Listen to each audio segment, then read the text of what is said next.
What's your name? Leonard Mladinov. And so, Leonard, you are a quantum physicist? I'm a theoretical physicist, and I'm also writing a book with Stephen Hawking, so I could comment on the God question with Stephen Hawking. So, in the spirit of our no comments, just questions, what's your question? Mm-hmm. And to whom? I'll hold the mic. Oh, you hold the mic, all right. That means it really has to be a question, okay. All right, this is my form of would be to Deepak to say, would you like to have a short course in quantum mechanics sometime so that we can straighten out your slightly misuse of quantum notation? Thank you, Leonard. I would be honored, sir, and I accept your offer with great gratitude. And I would like to be educated so I can be clearer in my dialogue. By the way, today is Einstein's birthday, so we are at a very fitting place. And it just occurred to me, 3.14 is the approximation of the first approximation of pi, which refers to infinity.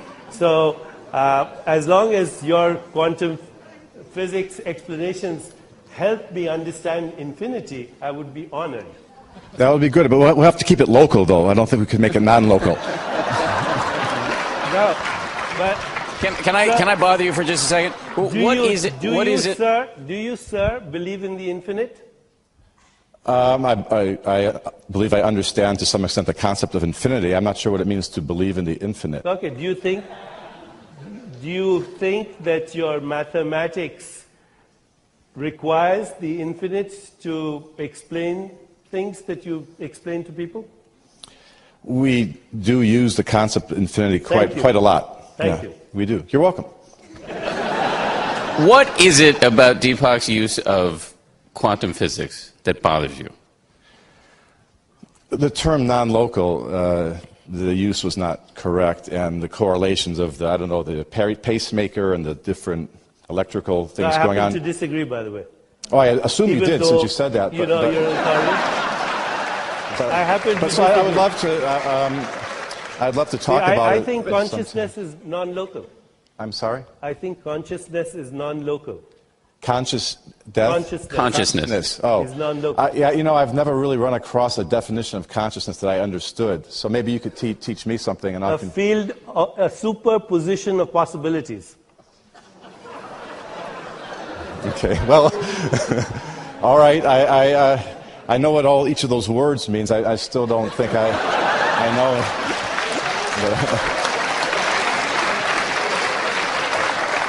I'm right now talking to a conscious being. I'm sorry? I'm speaking to a conscious being. I hope so. Even though the conscious being is pretending to be a physicist. Is pretending?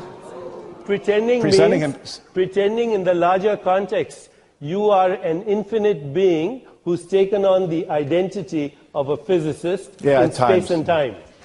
Deepak, how can there be a conversation with someone like Michael or Sam that can have a constructive outcome for those of us who are intensely curious about why we're here and what we're supposed to do? And I would like to have the conversation if he stops using the cop-out word, woo-woo. That's a cop-out, okay?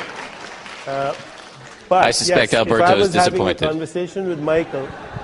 If I was having a conversation with Michael, I would say, help me, dear scientists, to understand why we have this deep yearning.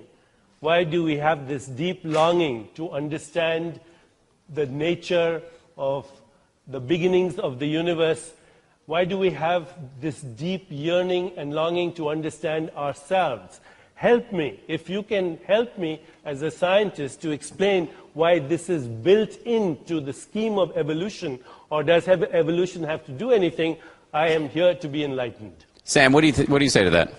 Well, I think it's we don't all have this deep yearning.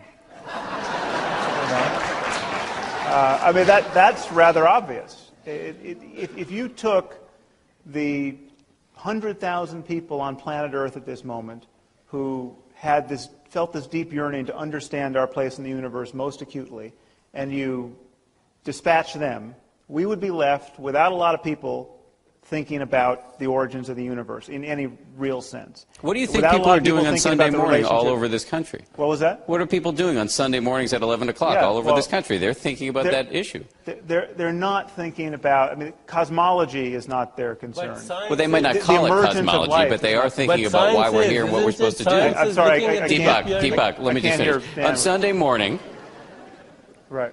or Friday afternoon or Friday night, depending on when you worship, whether you want to call it cosmology or whatever you want to call it, people are there to ask the basic questions. Who are we? Why are we here? What are we supposed to I be was doing? responding to what Deepak was saying. If But you're I think talking that's what about, he was saying. People want to be happy. They know the difference between happiness and suffering. They want to feel a part of a community. They want to feel the best they've ever felt and better than they've ever felt. And they constantly notice that life makes that difficult. And our spiritual traditions are our response to that circumstance, and our beliefs, the beliefs that console us about what happens after death, are obviously a response to that circumstance. I mean, your child dies. What you're immediately confronted with is, what can I now do to not suffer this way for the rest of my life? And one thing people have found to do is tell each other a story that death is an illusion, that we all get together at the right hand of Jesus after we die. That does the trick for a lot of people, and people are mightily attached to that story. But that story is really both in its products and in the way of getting there, the antithesis of the scientific frame of mind. And we just can't conflate them. And we have to notice when we're lying to ourselves and when we're lying to our children. And we have to notice that there's a liability to pretending to know things we don't know.